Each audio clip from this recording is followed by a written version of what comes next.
Amy Foster, Joseph Conrad. Kennedy es un médico rural y reside en Colebrook, en la costa de Espy. El acantilado que se eleva abruptamente tras los tejados rojos de la pequeña aldea parece empujar la pintoresca High Street hacia el espigón que resguarda del mar. Al otro lado de esa escollera, describiendo una curva, se extiende de manera uniforme durante varias millas una playa de guijarros, vasta y árida, con el pueblo de Branson destacando oscuramente en el otro extremo. Una aguja entre un grupo de árboles, más allá la columna perpendicular. Esta de un faro, no mayor que un lápiz desde la distancia, señala el punto donde se desvanece la tierra. Detrás de Brensett, los campos son bajos y llanos, pero la bahía está muy protegida y de vez en cuando un buque de gran tamaño obligado por la mar o el mal tiempo fondea 1 milla y media al norte de la puerta trasera de la posada del barco de Brensett. Un desvencijado molino del viento, que levanta en las cercanías sus aspas rotas sobre un montículo no más elevado de un estercolero, y una torre de defensa que acecha al borde del agua media milla al sur de las cabañas de los guardacostas. Estas resultan muy familiares para los capitanes de las pequeñas embarcaciones. Son las marcas náuticas oficiales para delimitar ese lugar de fondeo. Seguro que las cartas de Almirantazgo representa como un óvalo irregular de puntos con numerosos seises en su interior, sobre los que se ha dibujado un ancla diminuta y una leyenda que reza: barro y conchas. Desde la parte más alta del acantilado se ve la pendiente torre de la iglesia de Colebrook. La pendiente está cubierta de hierba y por ella serpentea un camino blanco. Subiendo por él se llega a un ancho valle, no muy profundo, una depresión de verdes praderas y de setos que se funden tierra adentro con el paisaje de tintes purpúreos, de líneas ondeantes que cierran el panorama. En ese valle que baja hasta Brensett y Colebrook y asciende hasta Dartford, el mercado marcal, a 14 millas de distancia, ejerce de médico mi amigo Kennedy. Empezó su carrera como cirujano de la Armada y después acompañó en sus periplos a su famoso viajero, en los días en que todavía quedaban continentes con tierras inexploradas en su interior. Sus escritos sobre la flora y la fauna le han dado cierta fama en los círculos científicos, y ahora ocupa un puesto de médico rural, únicamente porque él quiere. Sospecho que su agudeza mental, al igual que un ácido corrosivo, ha destruido su ambición. Su inteligencia es de naturaleza científica, amante de la investigación, y hace gala de esa insaciable curiosidad que cree encontrar una partida de verdad universal en cualquier misterio. Hace muchos años, cuando volví del extranjero, me invitó a pasar unos días con él. Acepté encantado, y como no podía abandonar a sus pacientes para estar conmigo, me llevaba en sus visitas con él, y a veces recorríamos más de 30 millas en una sola tarde. Yo le esperaba en el camino. El caballo arrancaba jugosas ramitas, y yo, sentado en lo alto del carruaje, podía oír las carcajadas de Kennedy a través de la puerta entreabierta de alguna casa. Tenía una risa franca y atronadora, más propia de un hombre que le doblara en tamaño, bronceado y unos ojos grises a los que no parecía escapárseles nada. Tenía la habilidad de hacer que las personas le abrieran su corazón y una paciencia inagotable para escuchar sus historias. Cierto día en que salíamos trotando de un pueblo bastante grande por un camino muy umbroso, divisé a nuestra izquierda una casa de ladrillo, con cristales romboidales en las ventanas y una enredadera al final del muro, un tejado de tablones y algunas rosas que trepaban por las desvencijadas celosías de un diminuto porche. Kennedy se detuvo junto a la entrada. Una mujer, a pleno sol, tendía una manta mojada entre dos viejos manzanos, y mientras el caballo zaino y rabón de largo cuello intentaba mover la cabeza, tirando bruscamente de su mano izquierda, enfundada en un grueso guante de piel de perro, el médico preguntó por encima del seto: ¿Qué tal su niño, Amy? Torres redondas de 12 metros de altura y gran resistencia se construyeron en las costas del sur y del este de Inglaterra hacia 1803 para proteger el país de la invasión francesa. Tuve tiempo de ver su rostro inexpresivo y colorado, no por efecto de la vergüenza, sino como si sus mejillas hubieran sido enérgicamente abofeteadas, y reparar en su figura rechoncha y en sus cabellos castaños poco abundantes y sin brillo, recogidos en un apretado moño por encima de la nuca. Parecía bastante joven. Con voz entrecortada respondió tímidamente: Bien, gracias. Nos pusimos nuevamente al trote. ¿Es una de sus pacientes?, pregunté, y el médico, chasqueando distraídamente el látigo, musculló: Solía visitar a su marido. Parece una criatura muy simple, comenté con desgana. En efecto, dijo Kennedy, es terriblemente pasiva. Basta mirar esas manos enrojecidas al final de unos brazos tan cortos, y esos ojos castaños, saltones y poco despiertos, para comprender la inactividad de su cerebro. una inactividad que cualquiera había creído eternamente a salvo de todas las sorpresas de la imaginación. ¿Pero quién está a salvo de ellas? En cualquier caso, ahí donde la ves, tuvo suficiente imaginación para enamorarse.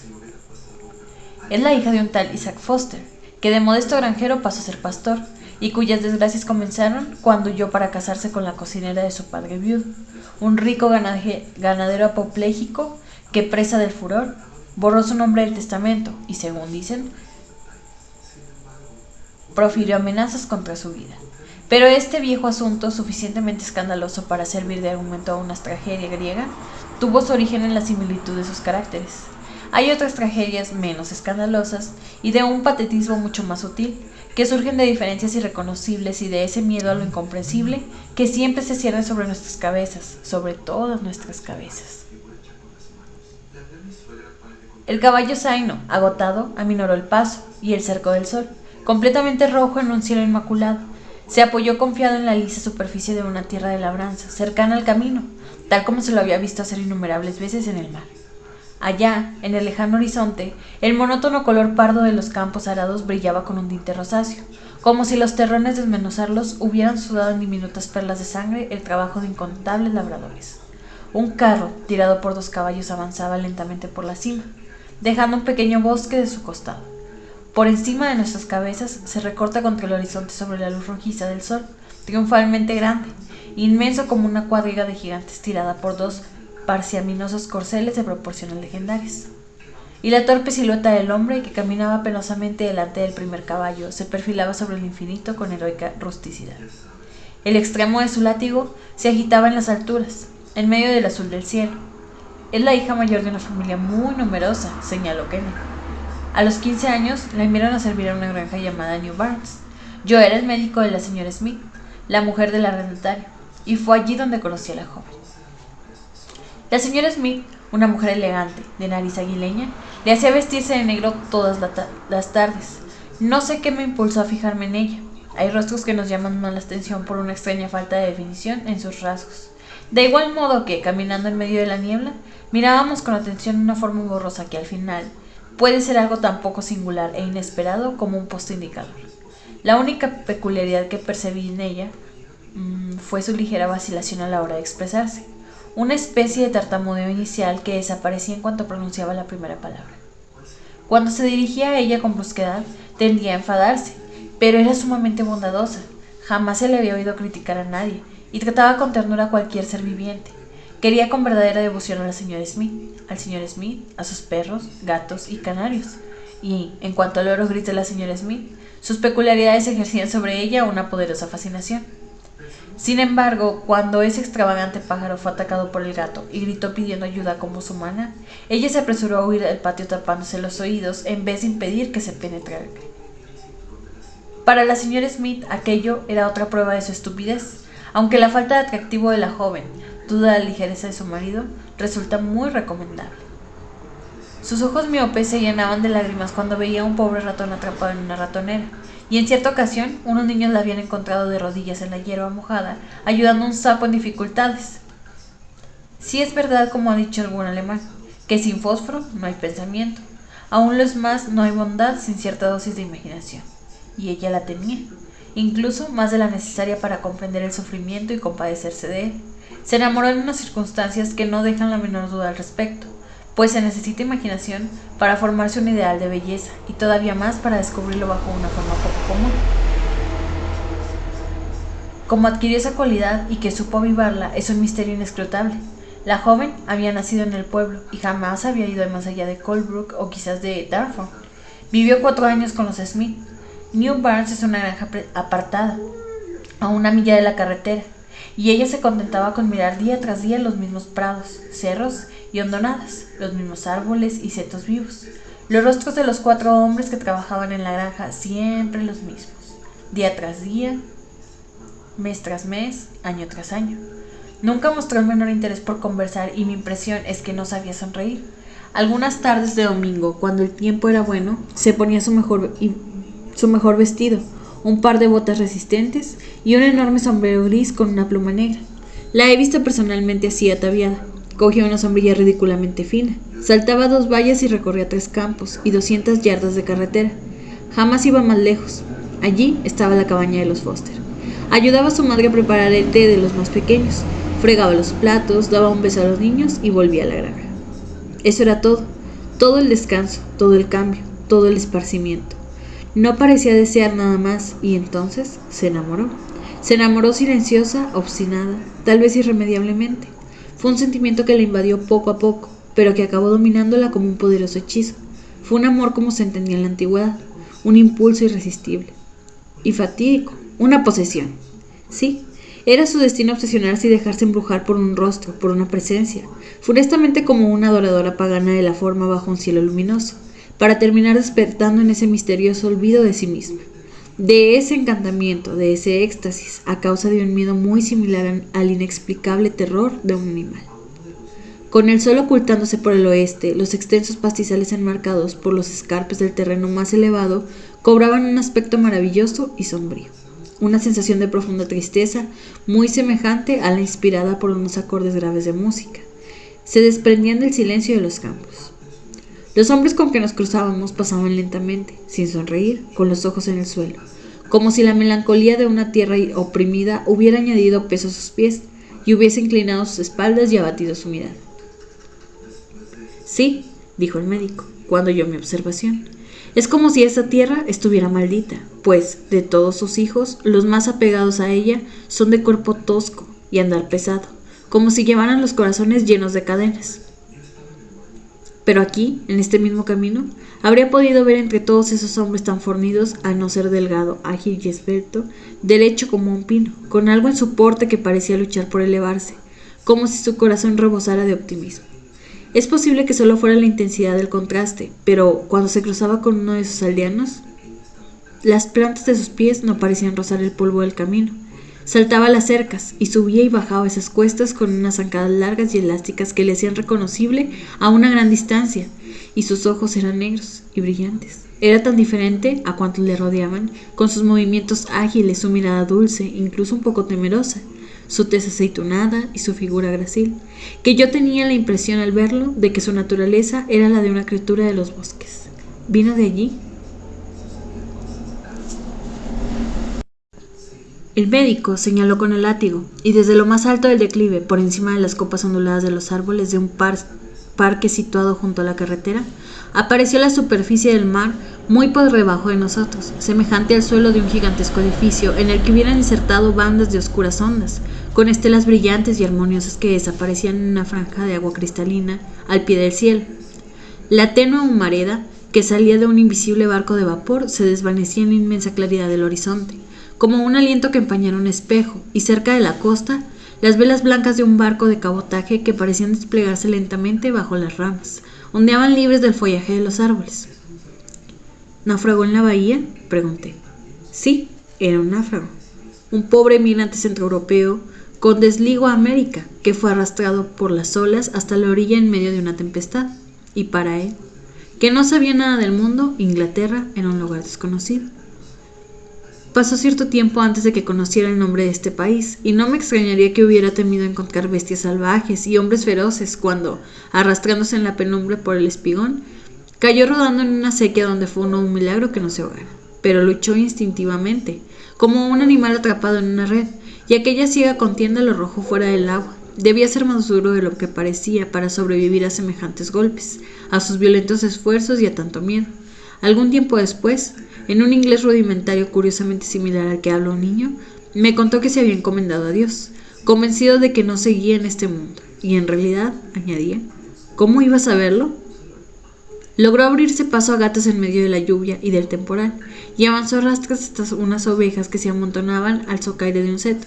Estas se alejaron corriendo en todas direcciones, balando en la oscuridad, y él acogió con alegría el primer sonido familiar que se oía en aquellas costas. Debían de ser las 2 de la madrugada, y es todo cuanto sabemos del modo en que llegó, aunque no puede decirse que lo hiciera solo, pero su pavorosa compañía no empezó a aparecer en la orilla hasta muy avanzado el día. El médico cogió las riendas, chasqueó la lengua y bajamos trotando la colina. Después de doblar, casi enseguida, la pronunciada esquina de High Street, avanzamos traqueteando. por el empedrado y nos estuvimos ante una casa. Al caer la noche, saliendo del abatimiento en que parecía haberse sumido, Kennedy reanudó su historia. Mientras fumaba su pipa, paseaba de un lado a otro de la habitación. Una pequeña lámpara proyectaba luz sobre los papeles del escritorio. Sentado junto a la ventana abierta, yo contemplaba después de aquel día abrasador y sin viento el frío esplendor de un mar brumoso inmóvil bajo la luna. Ni un murmullo, ni el ruido de algo que cayera al agua, ni el movimiento de un guijarro, ni una pisada, ni un suspiro surgían de la tierra a nuestros pies, ninguna señal de vida, excepto la fragancia de los jazmines trepadores, y la voz de Kennedy a mis espaldas atravesaba el ancho marco de la ventana antes de desvanecerse en la fría y maravillosa quietud del exterior.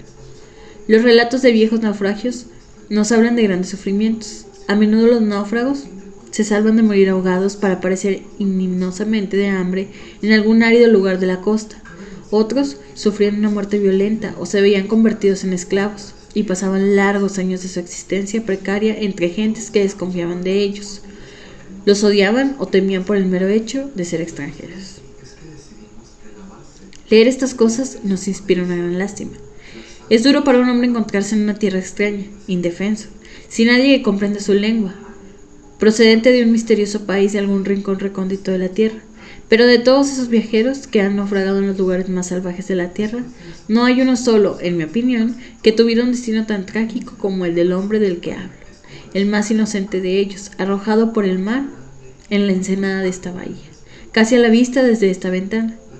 No conocía el nombre de su barco, y con el tiempo después descubrimos que ni siquiera sabía que los barcos tenían nombre, como los cristianos, y cuando apareció el mar ante sus ojos desde lo alto de la colina de Talford, su mirada se perdió en la lontananza desbordante de asombro, como si jamás lo hubiera contemplado antes.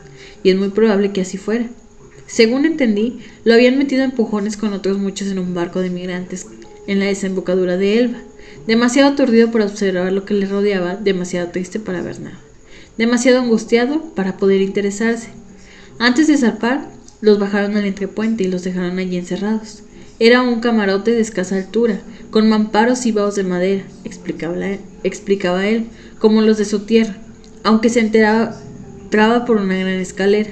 Era un lugar muy espacioso, muy frío, húmedo y lóbrego, y tenía unas extrañas cajas de madera donde debían dormir los emigrantes, uno encima de otro, y que siempre se balanceaban en todos los sentidos.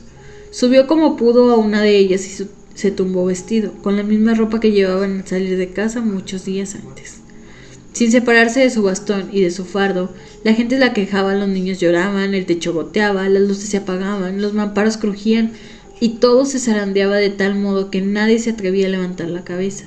Había perdido el contacto con su único compañero, un joven del mismo valle, según nos contó, y siempre se oía en el exterior el rugido del viento y unos fuertes golpes. ¡Bum! ¡Bum! Se había mareado de un modo espantoso, hasta el punto de olvidar sus plegarias. Además, era imposible saber si era de día o si era de noche. En aquel lugar nunca parecía amanecer. Antes de embarcarse había viajado largo tiempo en ferrocarril. Miraba por la ventanilla que tenía un cristal maravillosamente transparente y tenía la impresión de que los árboles, las casas y los campos eran interminables. Caminos volaban a su alrededor hasta que la cabeza empezaba a darle vueltas. Me dio a entender que, en su recorrido, había visto ingentes multitudes, naciones enteras, ricamente ataviadas. En una ocasión, lo obligaron al salir del vagón y tuvo que dormir una noche sobre un banco en una casa de lasguillo, con el fardo debajo de la cabeza, y en otra pasó muchas horas sentado en un empedrado, dormitando con las rodillas en lo alto y el fardo entre los pies.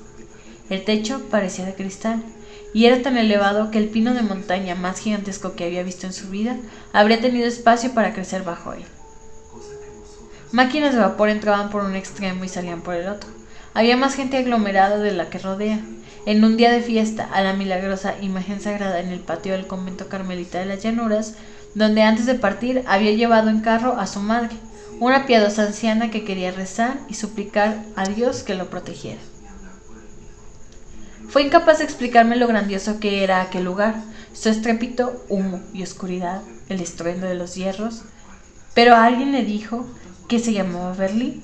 Luego sonó una campana y llegó otra máquina de vapor, y volvieron a llevarle millas y millas a través de una tierra que resulta tedioso contemplar, pues siempre era llana y no se alzaba en ella ni la más pequeña colina.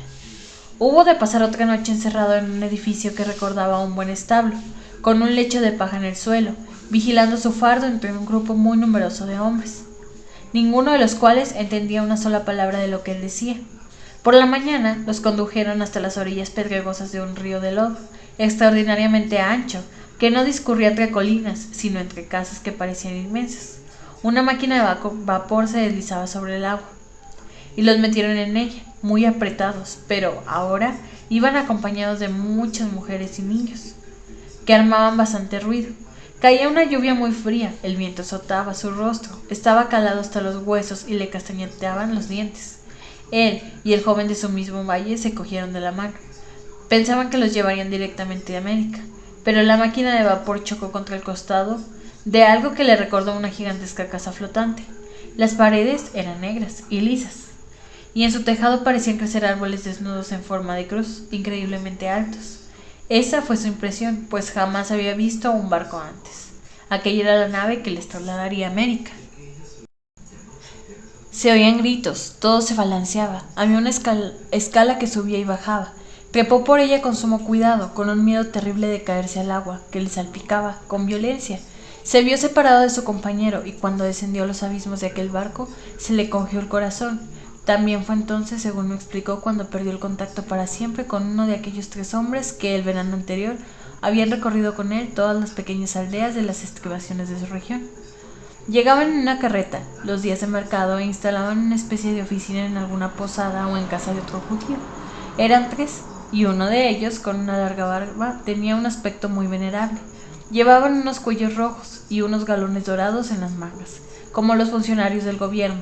Se sentaban altanero tras una mesa muy larga, y en el cuarto contiguo, a fin de que la gente ordinaria no pudiera enterarse, guardaban una ingeniosa máquina de telegrafiar que les permitía hablar con el emperador de América.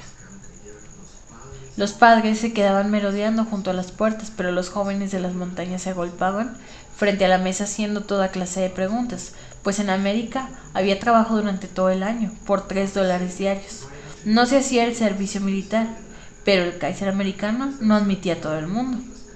Ah, no, él mismo tuvo grandes dificultades para ser aceptado, y el hombre venerable del uniforme se vio obligado a abandonar la habitación varias veces para telegrafiar en su nombre. El Kaiser americano lo contrató finalmente, por $3, ya que era joven y fuerte. Sin embargo, muchos jóvenes muy capaces se echaron para atrás, temerosos de la enorme distancia que los separaba. Además, solo podían marcharse los que tenían dinero. Algunos vendieron sus cabañas y sus tierras, pues era muy costoso trasladarse a América, pero luego, en cuanto llegabas, conseguías $3 diarios, y si eras listo podías encontrar lugares donde se sacaba auténtico oro del suelo. En casa de su padre vivía demasiada gente. 2 de sus hermanos se habían casado y tenían hijos. Prometió enviarles dinero desde América 2 veces al año. Su padre vendió a un posadero judío una vaca vieja, 2 ponis pintos creados por él y un buen terreno para pastar en una soleada ladera cubierta de pinos, con el fin de pagar a los hombres del barco que llevaban gente a América para enriquecerse enseguida. Debía de tener madera de aventurero, pues ¿cuántas de las gestas más gloriosas han empezado en este mundo con ese trueque de la vaca paterna por el espejismo de un oro muy lejano? He ido explicándole a usted más o menos con mis palabras lo que descubrí de forma fragmentaria a lo largo de 2 o 3 años, en los que casi nunca desaproveché la oportunidad de conversar amigablemente con él. Me contó sus aventuras entre numerosos destellos de sus dientes blancos y el alegre fulgor de sus ojos negros. Al principio, con una especie de inquieto balbuceo infantil, y más tarde, cuando ya aprendió, con enorme fluidez, pero siempre con aquella entonación suave y melodiosa, además de vibrante, que confería un poder singularmente intenso al sonido de las palabras inglesas más familiares, como si hubieran sido vocablos de una lengua misteriosa. Y siempre terminaban moviendo con énfasis la cabeza, recordando con horror cómo se le encogió el corazón nada más de pisar la cubierta del barco. Después, parecía atravesar un periodo en blanco, al menos en lo que se refiere a los hechos. No hay duda que debió sentirse terriblemente mareado e infeliz. Aquel tierno y apasionado aventurero, alejado de sí cuanto conocía, condenado a la más amarga soledad mientras yacía en su litera de migrante, pues su naturaleza era tremendamente sensible. Lo siguiente que sabemos de él con certeza es que estuvo escondido en el Vaposilga de Hammond, junto al camino de Norton, a unas 6 millas del mar a vuelo de pájaro. No quería hablar de las experiencias que siguieron a su llegada. Parecía haber dejado su alma una oscura huella de asombro e indignación. Gracias a los rumores que circularon bastantes días después de su llegada, sabemos que los pescadores al oeste de Colebrook se sintieron inquietos y asustados por los fuertes golpes que oyeron en las paredes de sus cabañas y por una voz aguda que gritaba palabras ininteligibles en medio de la noche. Algunos de ellos llegaron a salir de sus casas, pero sin duda él huyó asustado al oír las voces hoscas y airadas con que se llamaban unos a otros en la oscuridad. Una especie de arrebato debió ayudarle a subir por la empinada colina de Norton. Es evidente que era él quien el carretero de Brentset había visto al día siguiente muy temprano, tendido en la hierba, desvanecido según creo junto al camino, y lo cierto es que se apeó para mirarlo de cerca, pero retrocedió intimidado ante su total inmovilidad y ante el aspecto extraño de aquel vagabundo que dormía tan tranquilo bajo el aguacero.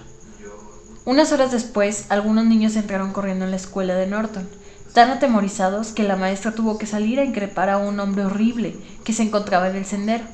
Él se alejó a unos pasos, bajando la cabeza, y luego escapó corriendo a una velocidad extraordinaria. El conductor del carro de la leche, del señor Bradley, contó a todo el mundo que había azotado con su látigo a una especie de gitano peludo que, saltando al camino en un recodo cerca de los Burns, trató de agarrar las riendas del pony y le dio de lleno en la cara, según dijo, pues en menos tiempo de que él había tardado en saltar, lo dejó tirado en el barro. Aunque luego tardó más de media milla en conseguir que su pony parara. Tal vez en sus desesperados esfuerzos por obtener ayuda y en su necesidad de comunicarse con alguien, el pobre diablo había intentado detener el carro. 3 muchachos confesaron asimismo haber arrojado piedras a un vagabundo muy extraño, que, completamente empapado y lleno de barro, andaba como si estuviera borracho en el estrecho sendero que discurre entre los hornos de cal. Todo eso fue la comidilla de 3 pueblos durante días. Pero tenemos el testimonio irrefutable de la señora Finn, la mujer del carretero de Smith, que aseguró haberlo visto saltar del muro de la posilga de Hammond y dirigirse tambaleante hacia ella, farfullando algo con una voz que habría bastado para aterrorizar a cualquiera. Como llevaba a su bebé en el cochecito, la señora Finn le gritó que se alejara, pero ante su insistencia en acercarse, ella le dio un valiente paraguaso en la cabeza y sin volver la vista atrás, corrió como alma que lleva el diablo con su cochecito hasta el pueblo. Entonces se detuvo sin aliento y le contó lo sucedido al viejo Lewis, que estaba picando un montón de piedras, y el anciano, quitándose las enormes gafas negras de metal que protegían sus ojos, logró enderezarse con sus temblorosas piernas para mirar donde ella señalaba.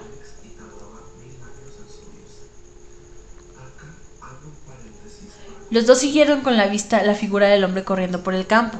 Lo vieron tropezar, levantarse y echarse a correr de nuevo, tambaleándose y agitando sus largos brazos por encima de la cabeza, en dirección a la granja New Barns. Fue entonces cuando cayó en las redes de su sombrío y trágico destino. No existe ninguna duda de lo que le ocurrió a continuación, ahora lo sabemos con certeza. El intenso terror de la señora Smith, la firme convicción de Amy Foster, a pesar del ataque nervioso de su ama, de aquel hombre, no quería hacer daño a nadie. La exasperación de Smith al regresar al mercado de Dartford y encontrar que el perro ladraba desesperado y que la puerta trasera estaba con llave y que su mujer sufría un ataque de histeria y todo por un pobre y sucio vagabundo que, según creían, continuaba escondido en el granero. ¿Sería cierto? Ya le enseñaría a él a no asustar a las mujeres.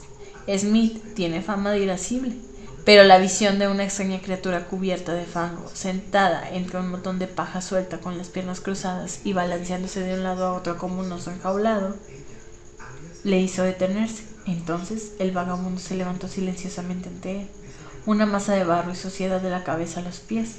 Smith, solo en el granero con aquella aparición, mientras los ladridos furiosos del perro resonaban en medio del tormentoso anochecer, se estremeció de miedo ante algo desconocido e inexplicable. Pero cuando aquel ser, apartado con sus manos mugrientas, las greñas que le caían sobre el rostro, al igual que el que separaban las 2 mitades de un cortinaje, lo miró con los ojos brillantes, extraviados, blanquinegros, el misterioso que rodaba aquel mudo encuentro lo dejó paralizado. Posteriormente reconoció, pues esta historia ha sido muy comentada, haber retrocedido más de un paso.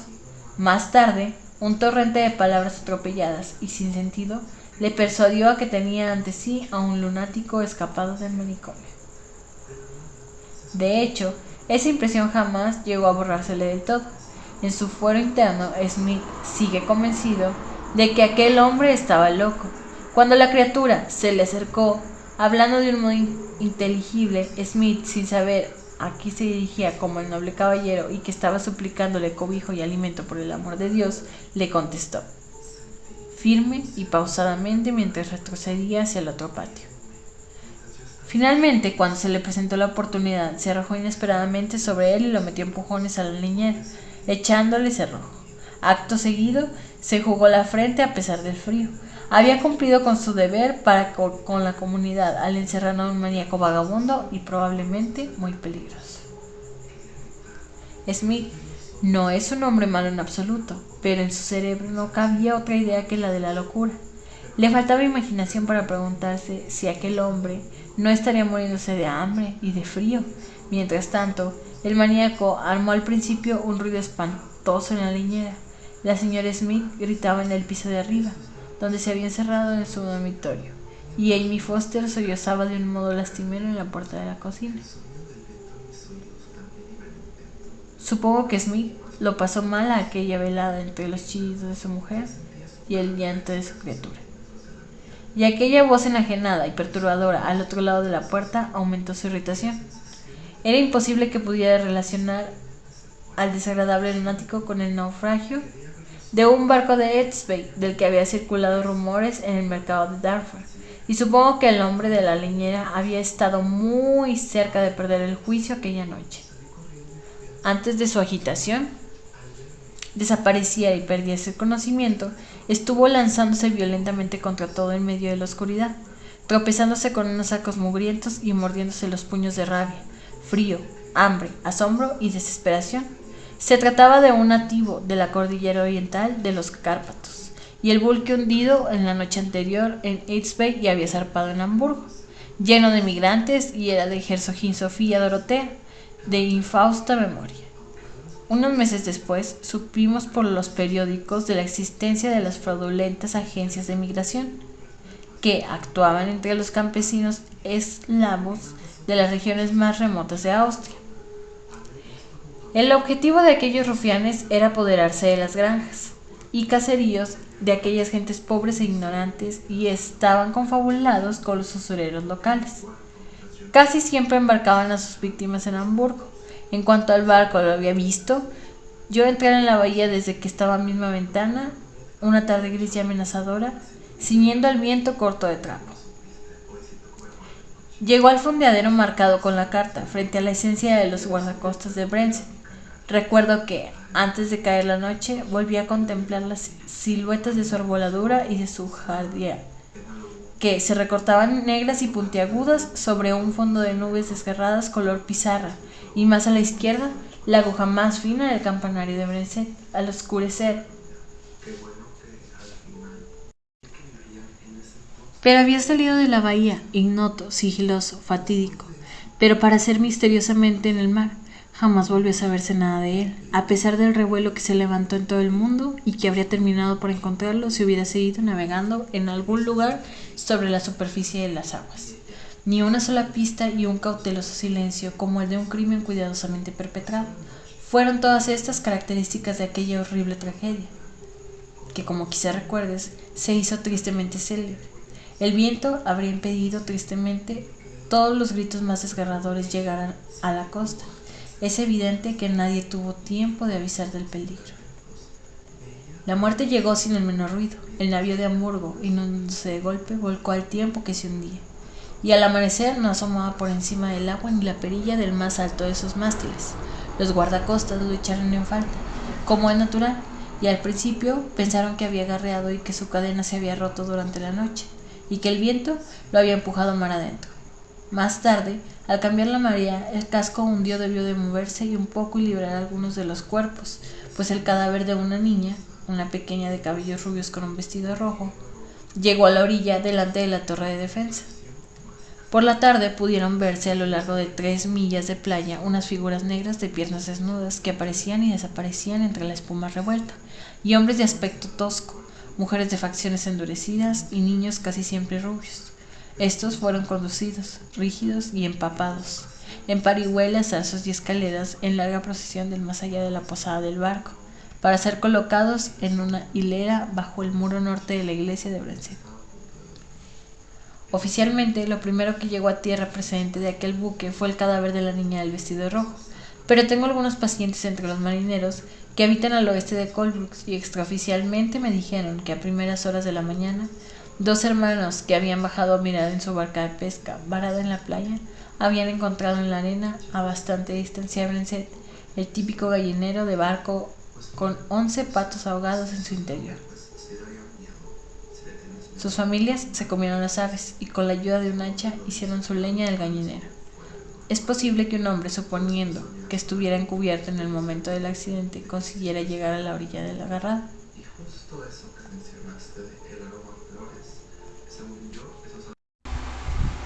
Eso parece indicar que pasó algún tiempo encubierta aquella noche, mas no debemos olvidar que le habían alejado de cuanto conocía, que había estado 4 días mareado y con las escotillas encerradas en el entrepuente, que no tenía la menor idea de lo que era un barco o el mar, y por ese motivo no podía entender con claridad lo que le sucedía.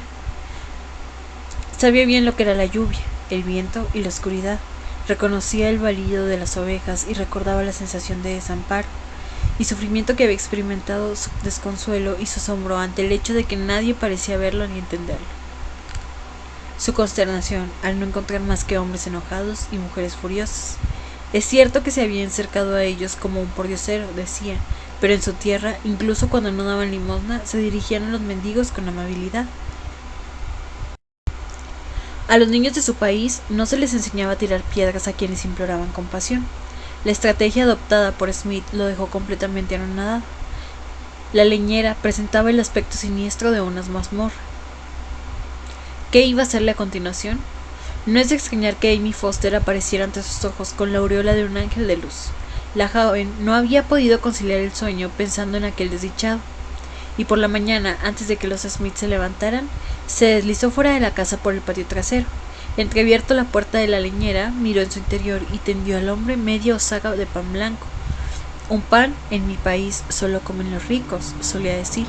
Al ver esto, se puso lentamente de pie entre todos aquellos desperdicios, entumecido, hambriento, tembloroso, abatido e indeciso. ¿Puede usted comer esto?, preguntó ella, con su voz dulce y tímida. Él debió de creer que era una noble dama. Devoró el pan y sus lágrimas caían sobre la certeza. Súbitamente dejó de comer, agarró la muñeca de la joven y le besó la mano. Amy Foster no se asustó, a pesar del estado lamentable en que se hallaba. Ella se había dado cuenta de lo guapo que era. La muchacha cerró la puerta y regresó sin prisa a la cocina. Más tarde se lo contó todo a la señora Smith, que se estremeció ante la mera idea de que aquella criatura pudiese tocarla. Gracias a este acto impulsivo de piedad, él volvió a formar parte de la sociedad humana en el nuevo entorno. Jamás lo olvidó, jamás. Esa misma mañana, el viejo señor Schaeffer, el vecino de los Smith, se acercó para dar su opinión y terminó llevándose al joven a su casa. Este esperó en pie dócilmente, con sus piernas temblorosas y cubierto de barro endurecido, mientras los 2 hombres hablaban de su lado en una lengua inteligible. La señora Smith se había negado a bajar del piso superior hasta que aquel loco abandonara la granja. Amy Foster, desde el interior de la sombría cocina, los contemplaba a través de la puerta trasera. Ella la había dejado abierta, y él se esforzaba por obedecer las señas que le hacía, pero Smith se mostraba de lo más desconfiado. «Tenga cuidado, señor. Quizá nos esté engañando», advirtió varias veces a su vecino. Cuando el señor Schaeffer puso en marcha su yegua, la debilidad del lastimoso ser sentado humildemente de su lado era tan grande que estuvo a punto de caerse hacia atrás desde lo alto del carruaje de 2 ruedas. Schaeffer lo llevó directamente a su casa, y es entonces cuando yo entro en escena. Mi presencia fue requerida del modo más sencillo. Cuando acerté a pasar por allí, el anciano me hizo señas con el dedo índice desde la verja de su entrada. Como es natural, me apeé. «Hay algo que quiero enseñarle», farfulló, conduciéndome hasta un edificio anexo a escasa distancia de otras dependencias de su granja. Fue allí donde lo vi por primera vez, en una habitación muy larga de techo bajo dentro de aquella especie de cochera. Estaba casi vacía y tenía las paredes encaladas. Al fondo había una pequeña abertura cuadrada con un vidrio rebajado y polvoriento. El hombre estaba tumbado, boca arriba sobre un jergón de paja. Le habían proporcionado un par de mantas de caballo y parecía haber agotado las escasas fuerzas que le quedaban en lavarse. Apenas podía hablar. Su respiración agitada, bajo las mantas que lo cubrían hasta la barbilla y a sus ojos febriles e inquietos, me recordaron un ave salvaje atrapada en una red. Mientras lo examinaba, el viejo Sawyer esperó silencioso en la puerta, pasándose las yemas de los dedos por su afeitado labio superior, y le dio una serie de instrucciones.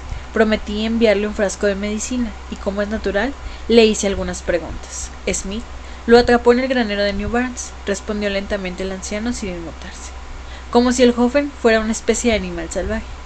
Así fue como llegó hasta mí. Toda una rareza, ¿verdad? Y ahora dígame, doctor, usted, que ha recorrido el mundo, ¿cree que pueda ser hindú? Yo estaba muy sorprendido. Sus cabellos largos y negros esparcidos sobre la paja contrastaban con la palidez olivácea de su rostro. Se me ocurrió pensar que podía ser vasco. Eso no significaba que entendiera forzosamente español, pero le dije las pocas palabras que conozco en ese idioma, y luego repetí el experimento en francés. Los susurros que le oí preferir al acercar mi oreja a sus labios me dejaron completamente perplejo. Aquella tarde, cuando las hijas del rector, una de ellas leía a Goethe en un diccionario y la otra había luchado con Dante durante años, vinieron a visitar a la señorita Swiffer.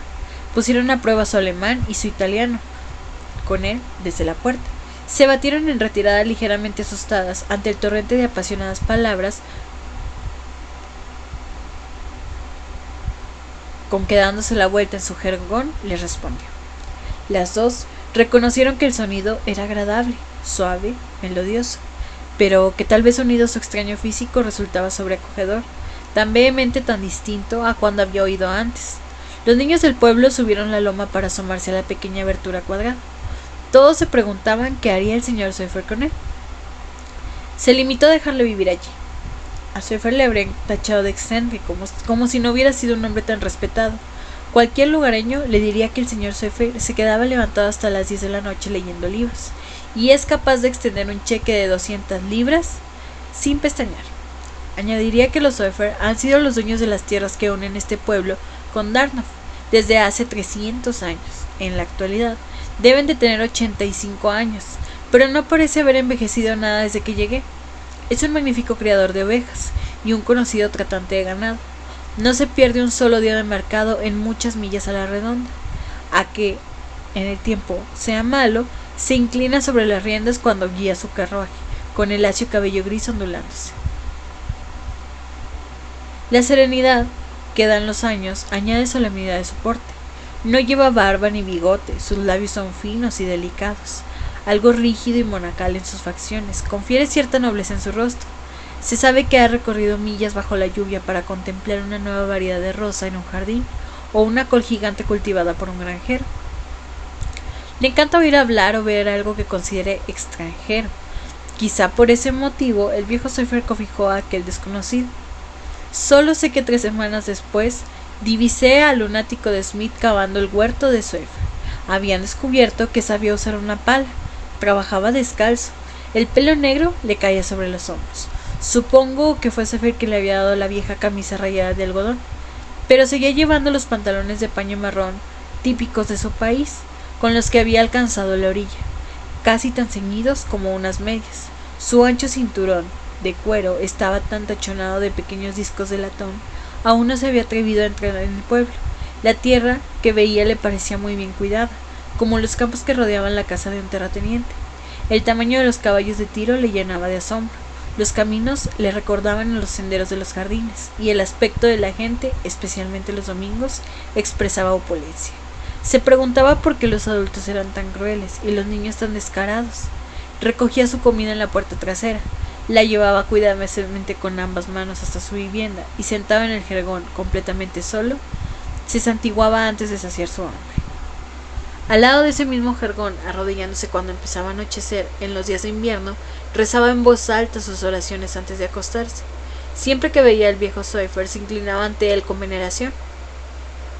y luego se quedaba muy erguido mientras el anciano, con los dedos en el labio superior, le observaba en silencio.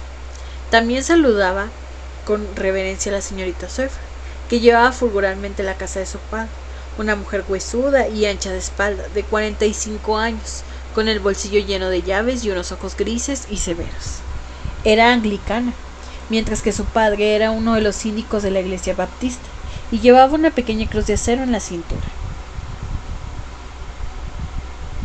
Vestía siempre de riguroso luto, en recuerdo de uno de los innumerables Bradley del vecindario, al que había estado prometida 25 años antes, un joven granjero que se rompió el cuello mientras cazaba la víspera de su boda. Tenía el rostro impasible de los sordos, hablaba muy poco y sus labios, tan finos como los de su padre, sorprendían a veces con el gesto inesperado y misteriosamente irónico. Esas eran las personas a las que él les debía lealtad, y una profunda soledad parecía descender del cielo plomizo en aquel invierno sin sol. Todos los semblantes reflejaban tristeza. No podía conversar con nadie y había perdido las esperanzas de llegar a comprender lo que decían. Era como si aquellos rostros fueran de otro mundo, el mundo de los muertos. Me explicaría años después. Es un milagro que no enloqueciera. No sabía dónde estaba. En algún lugar muy lejos de sus montañas, en algún lugar al otro lado de las aguas. ¿Habría llegado a América?, se preguntaba. De no haber sido por la cruz de acero del cinturón de la señorita Sawyer, ni siquiera habría sabido, afirmaba, si se encontraba en un país cristiano. Le lanzaba miradas furtivas y se sentía reconfortado. No había nada allí parecido a su patria. La tierra y el agua eran diferentes. No había imágenes del Redentor al borde de los caminos. Incluso la hierba era distinta, y los árboles. Solo 3 viejos pinos noruegos que crecían delante de la casa Sawyer le recordaban a su país. En una ocasión lo habían visto, después del anochecer, con la frente apoyada en uno de los troncos, sollozando y hablando solo. En aquella época, según decía, habían sido como hermanos para él. Todo lo demás era desconocido. Piensa en el horror de una vida ensombrecida y dominada por las realidades cotidianas, como si fueran imágenes de una pesadilla. Por las noches, cuando no podía conciliar el sueño, se acordaba de la muchacha que le había dado el primer pedazo de pan en aquella tierra extraña. No se había mostrado furiosa ni enojada, ni tampoco asustada. Solo su rostro le parecía cercano en medio de aquellos semblantes impenetrables, misteriosos y mudos como los de los muertos, que poseen unos conocimientos inalcanzables para los vivos. Me gustaría saber si no fue el recuerdo de su ocupación lo que evitó que se cortara el cuello, pero supongo que soy un viejo sentimental, pues se me olvida el apego instintivo a la vida que solo una desesperación muy poco común alcanza a derrotar. Realizaba cualquier trabajo que le encargaban con una inteligencia que sorprendía al viejo Sawyer. No tardó en descubrir que podía manejar el arado, ordeñar vacas, dar de comer a los bueyes en el establo y ayudar con las ovejas.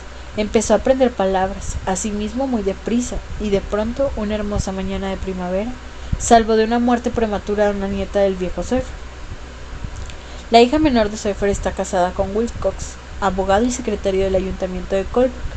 Normalmente vienen 2 veces al año a pasar unos días con el anciano. Su única hija, una pequeña que por aquel entonces no había cumplido 3 años, salió sola de la casa, con su delantito blanco y avanzando tambaleante por la hierba de los bancales. Se cayó de cabeza desde un murete en el abrevadero de caballos que había en el patio de abajo. Nuestro hombre estaba con el carretero y el arado en el campo más cercano a la casa, y mientras les ayudaba a dar la vuelta para empezar un nuevo surco, vislumbró a través del hueco de una verja lo que cualquiera había creído el simple revoloteo de algo blanco. Pero tenía vista de águila, y sus ojos solo parecían vacilar y perder su extraordinario poder ante la inmensidad del océano. Estaba descalzo, y su aspecto era todo lo extraño desde el corazón de Sawyer podía desear. Dejando los caballos para inefable disgusto del carretero, cruzó a saltos la tierra labrada y apareció súbitamente ante la madre. Puso a la niña en sus brazos y se alejó a grandes zancadas. El abrevadero no era muy profundo, pero, de no haber tenido una vista tan extraordinaria, la pequeña habría perecido, tristemente ahogada en el lodo que había en el fondo. El viejo Sawyer se dirigió lentamente hacia el campo, esperó a que el arado llegara a su altura y miró al hombre con detenimiento, y sin decir una palabra, regresó a la casa. Pero desde entonces le sirvieron las comidas en la mesa de la cocina, y al principio la señorita Sawyer, toda de negro y con un rostro inescrutable, venía a ver desde la puerta de la sala cómo se santiguaba antes de comenzar. Creo que desde ese día también Sofer empezó a pagarle un salario fijo. No puedo seguir paso a paso su evolución. Se cortó el pelo, se le veía en el pueblo por los caminos, yendo y viniendo en su trabajo como cualquier otro hombre. Los niños dejaron de gritar tras él. Se percató de las diferencias sociales, pero no durante mucho tiempo. Continuó sorprendido de la pobreza de las iglesias en medio de tanta opulencia. Tampoco podía entender que estuvieran cerradas los días laborales. No había nada que robar en ellas. ¿Era para evitar que la gente rezara demasiado a menudo? La rectoría se interesó mucho por él en aquella época, y supongo que las hijas del pastor intentaron preparar el terreno para su conversión. No consiguieron erradicar, sin embargo, su costumbre de santiguarse, aunque sí llegó a quitarse el cordel con 2 diminutas medallas de cobre, una crucecita de metal y una especie de escapulario cuadrado que llevaba alrededor del cuello. Los colgó en la pared al lado de su cama, y todas las noches se le veía rezar lentamente sus oraciones, con unas palabras inteligibles y con el mismo favor que había mostrado su anciano padre delante de toda la familia arrodillada, mayores y pequeños, todas las noches de su vida. Y aunque vistiera pantalones de pana para trabajar y un modesto traje blanco y negro los domingos, todos los forasteros se volvían a mirarlo cuando se cruzaban con él. Su origen extranjero había dejado en él una huella imborrable y muy especial. Con el tiempo la gente se acostumbró a verlo, pero jamás se acostumbró a él. Sus andares, rápidos y etéreos, como si no tocara el suelo, su tez morena, su sombrero ladeado sobre la oreja izquierda, su costumbre, las noches cálidas de llevar la chaqueta sobre un hombro al igual que el dolmán de un scarf, su modo de saltar por encima de las cercas, como si siguiera andando normalmente y no quisiera hacer gala de su agilidad. Todas esas peculiaridades, podría decirse, suscitaban el desprecio y el resentimiento de los lugareños. A ellos no se les ocurrió tenderse en la hierba a la hora de cenar para contemplar el cielo. Tampoco iban por los campos cantando a gritos tristes melodías. Muchas veces oí su voz aguda desde la ladera opuesta de alguna colina por donde él conducía las ovejas. Una voz alegre y aflautada como la de una alondra, pero demasiado melancólica y humana, donde solo se oyó el canto de los pájaros. E incluso yo me sobresaltaba. Ah, él era diferente, inocente de corazón y lleno de una bondad que nadie parecía desear.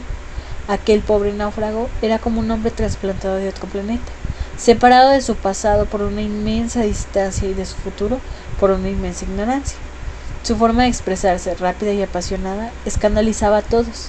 Un pobre diablo muy nervioso, decían de él. Un atardecer en la taberna del carruaje y los caballos, después de haber bebido algo de whisky, disgustó a todos entonando una canción de amor de su tierra.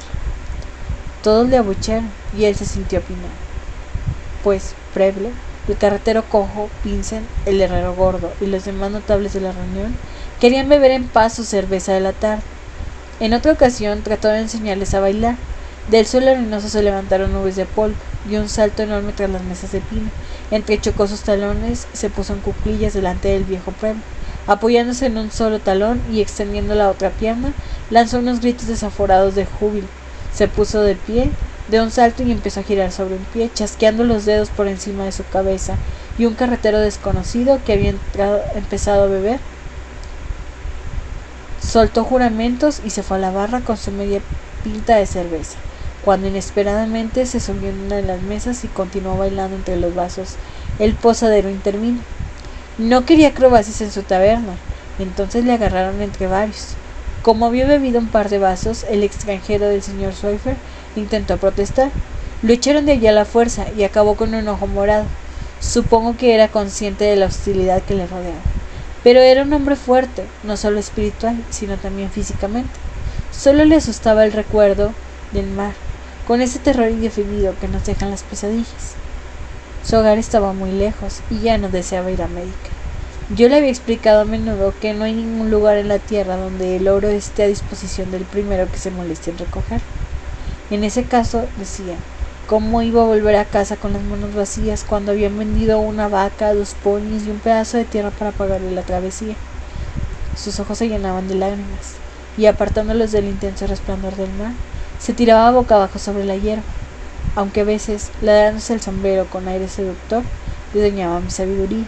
Había encontrado el oro que buscaba. Era el corazón de Amy Foster, un corazón de oro, capaz de conmoverse ante el sufrimiento ajeno, decía con absoluta convicción. Se llamaba Yanko, nos había explicado que era un diminutivo de John, pero como repetía tantas veces que era montañés, una palabra que en el dialecto de su país sonaba muy parecida a Goral, se quedó en ese apellido. Y es el único rastro de él que podrán descubrir las edades venideras en el registro matrimonial de la parroquia. Allí puede leerse Yanko Goral, de puño y letra del rector, la cruz torcida con que firmó el náufrago y cuyo trazo debió parecerle sin duda el momento más solemne de la ceremonia, es cuanto queda en la actualidad para perpetuar el recuerdo de su nombre. Llevaba algún tiempo cortejando a Amy Foster, desde que empezó a ser precariamente aceptado en la comunidad. Su primer paso fue comprarle una cinta de raso verde en Dartmouth. Era lo que se hacía en su país. Se compraba una cinta en el puesto de algún judío en un día de feria. No creo que la muchacha supiera qué hacer con ella, pero él pareció convencido de que nadie malinterpretaría sus intenciones. Solo cuando declaró su deseo de casarse comprendí con claridad cuán he de ser odioso. Resultaba en toda la región y por un centenar de razones futiles e insignificantes. Todas las ancianas del pueblo pusieron el grito en el cielo. Smith se encontró con él cerca de su granja y juró romperle la cabeza si volvía a acercarse. Pero él se retorció su pequeño bigote negro con un aire tan belicoso y le miró con unos ojos tan enormes, oscuros y feroces, que Smith jamás cumplió su juramento. No obstante, le dijo a la muchacha que debía de estar loca para salir con un hombre que no estaba bien de la cabeza.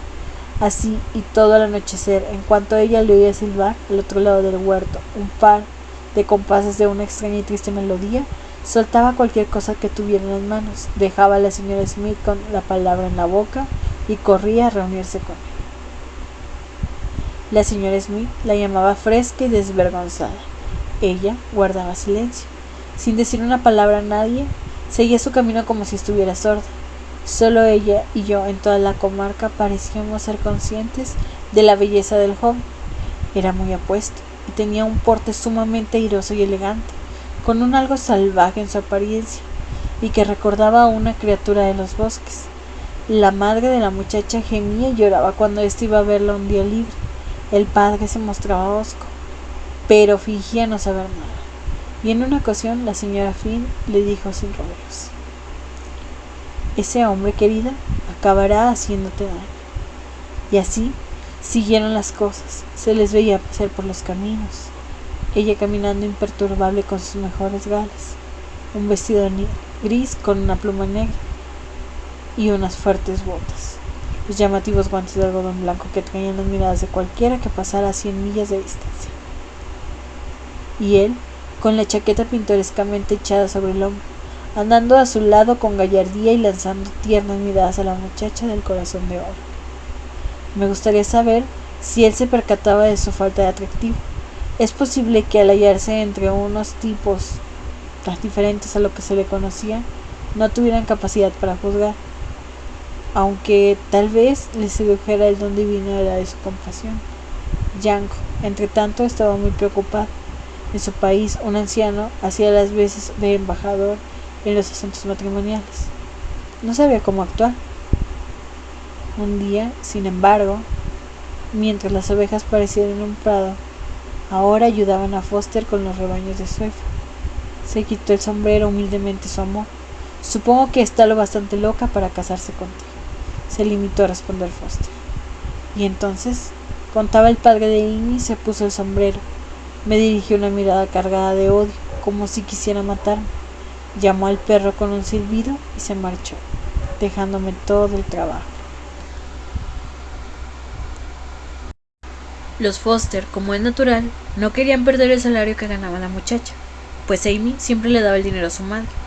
Además, Foster sentía una profunda aversión hacia aquel enlace. Sostenía que el joven cuidaba muy bien las ovejas, pero no estaba en condiciones de contraer matrimonio.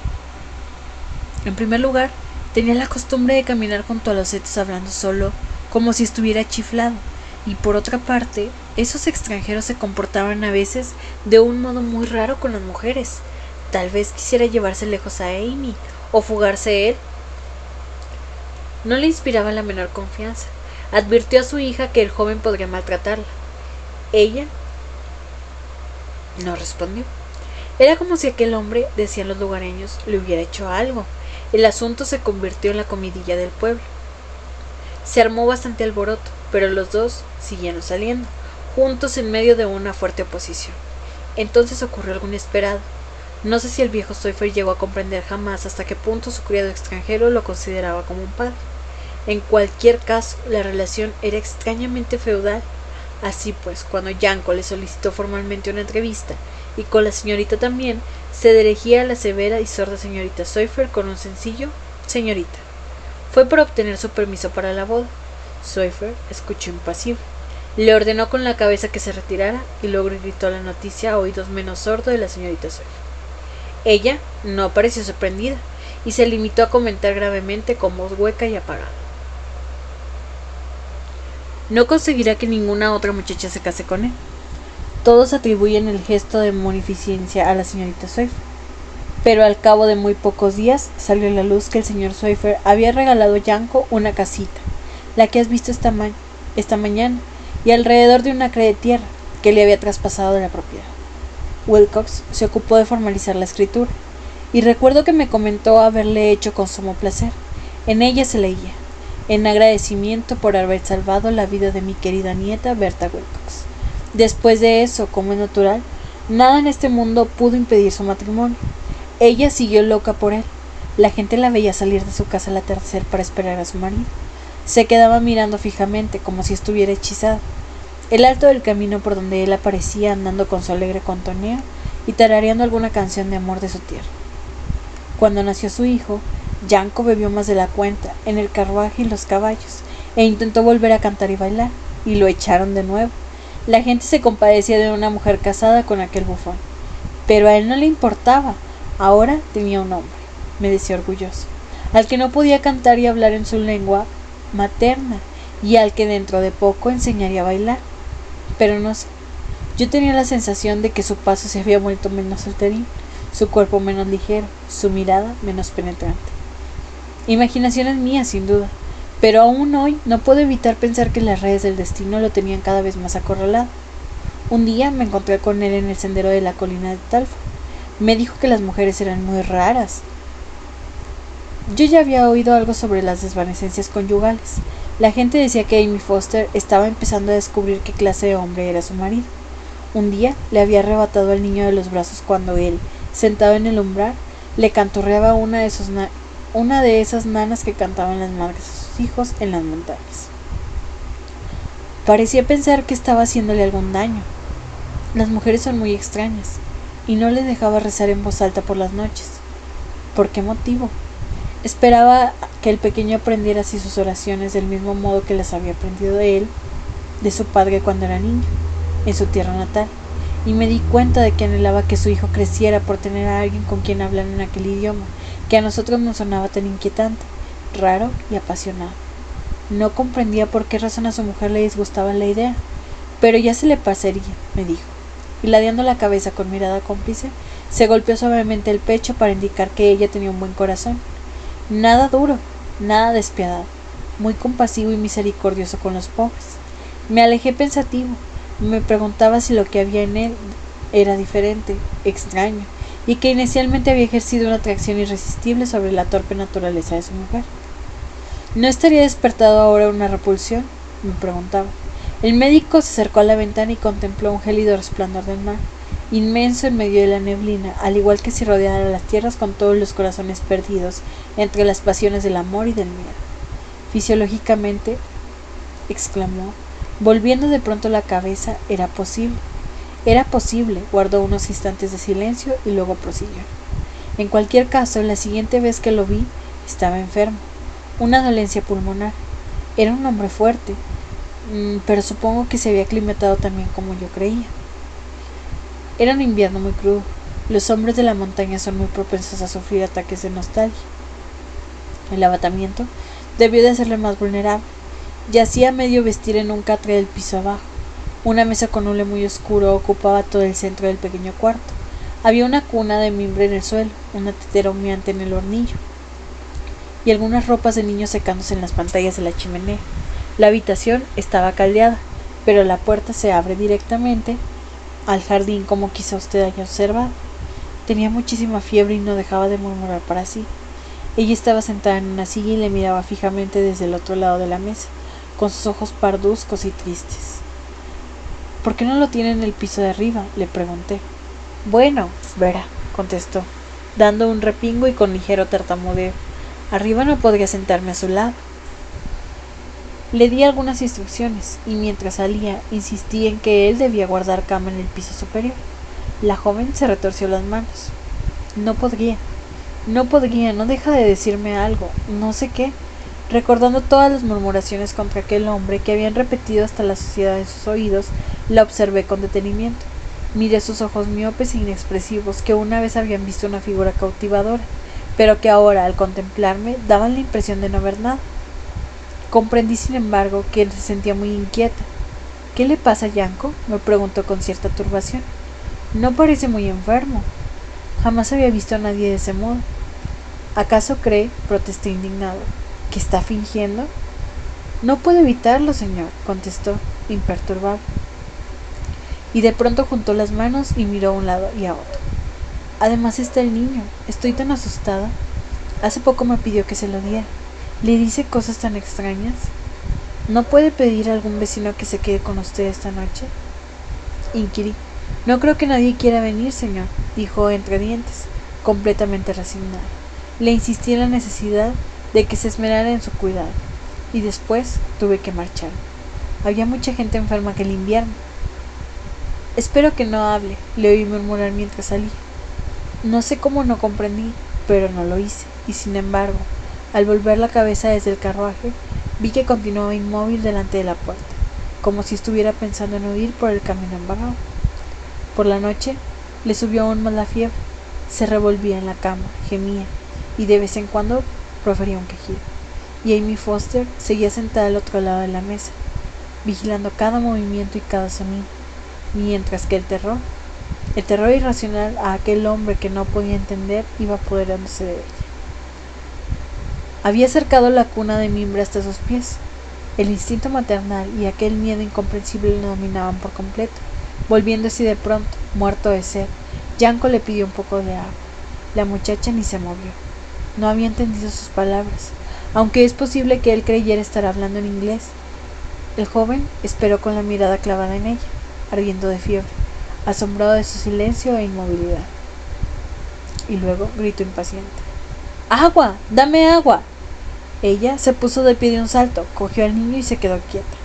Yanko le habló, y sus apasionados reproches solo agudizaron el miedo de Amy de aquel hombre extraño. Supongo que siguió dirigiéndose a ella mucho tiempo, suplicando, preguntando, argumentando, ordenando. La joven asegura haber soportado hasta el límite aquella situación, y entonces él sufrió un ataque de ira. Se sentó y con voz destemplada pronunció una palabra, alguna palabra. Después se levantó como si no estuviera enfermo, dice ella, y cuando, delirando de fiebre y presa de la indignación, intentó acercarse a ella, la muchacha simplemente abrió la puerta y salió corriendo con el niño en brazos. Oyó desde el camino que él la llamaba 2 veces, con una voz terrible, y huyó. Ah, si hubieras visto en sus ojos opacos e inexpresivos el espectro del miedo que la persiguió aquella noche durante más de 3 millas hasta la casa de los Foster. Yo lo vi al día siguiente. Fui yo quien encontró a Yanko tendido boca abajo en un charco, justo al otro lado del portillo. Esa noche me habían llamado para entender un caso urgente en el pueblo, y cuando regresaba a casa al amanecer, pasé por delante de su vivienda. La puerta estaba abierta. Mi criado me ayudó a trasladarme adentro. Lo tomamos en el catre. La lámpara humeaba, el fuego se había apagado. Las paredes empapeladas de un triste amarillo resumaban el frío y la humedad de la tormentosa noche. Grité, ¡Amy! Y mi voz apareció perderse en el vacío de aquella casa diminuta, como si hubiera gritado en el desierto. Yanko abrió los ojos. Se ha ido, dijo con claridad. Solo le había pedido agua, un poco de agua. Estaba cubierto de barro, lo tapé y esperé en silencio, entendiendo de vez en cuando alguna palabra dolorosamente articulada. Había dejado de hablar en su lengua materna. La fiebre había remitido, llevándose con ella el calor vital, y su pecho jadeante y el brillo de sus ojos me recordaron de nuevo a una criatura salvaje atrapada en una red, a un pájaro cogido en una trampa. Ella lo había abandonado, enfermo. desválido, sediento. La lanza del cazador había atravesado su alma. ¿Por qué? Gritó con la voz penetrante e indignada de un hombre que increpara en un creador culpable. Una ráfaga de viento y un fuerte aguacero fueron la única respuesta. Cuando me volví para cerrar la puerta, pronunció la palabra. Misericordioso, y expiró finalmente. Certifiqué que un paro cardíaco había sido la causa de su muerte. Sin duda, debió fallarle el corazón. De lo contrario, habría podido sobrevivir aquella noche de tormenta y frío. Cerré sus ojos y me marché. A escasa distancia me crucé con Foster, que caminaba muy decidido entre los setos empapados de su collier, pegado a los talones. ¿Sabe dónde está su hija?, le pregunté. Desde luego, exclamó. Le diré a ese hombre un par de cosas. Asustar así a una pobre mujer no volverá a hacerlo, dije. Ha muerto. Foster golpeó el barro con su bastón. Y tenemos al niño. Luego, tras unos instantes de reflexión, añadió. Tal vez sea lo mejor. Esas fueron sus palabras, y Amy Foster nunca dice nada. Jamás menciona a su marido, jamás. ¿Acaso la imagen de Yanko ha desaparecido de su pensamiento, del mismo modo que su figura saltarina y su voz alegre ha desaparecido de nuestros campos? Él ya no está ante ella para vivir en su imaginación la pasión del amor y del miedo, y su recuerdo parece haberse desvanecido en su embotado cerebro, al igual que una sombra en una pantalla blanca. Ella sigue viviendo en la casa y trabaja para la señorita Swift. Para todos es Amy Foster, y el niño es el hijo de Amy Foster. Ella lo llama John, el diminutivo de John. No sabría si decir ese nombre trae algún recuerdo a su memoria. Piense alguna vez en el pasado. La ha visto inclinada sobre la camita de su hijo llena de ternura maternal. El pequeño estaba acostado boca arriba, algo asustado de mi presencia, pero muy silencioso, con sus enormes ojos negros al aire agitado de un pájaro atrapado en una red. Y mientras lo contemplaba, creí ver nuevamente al otro, al padre, misteriosamente arrastrado por las olas hasta la orilla para acabar muriendo en el horror supremo de la soledad y la desesperación.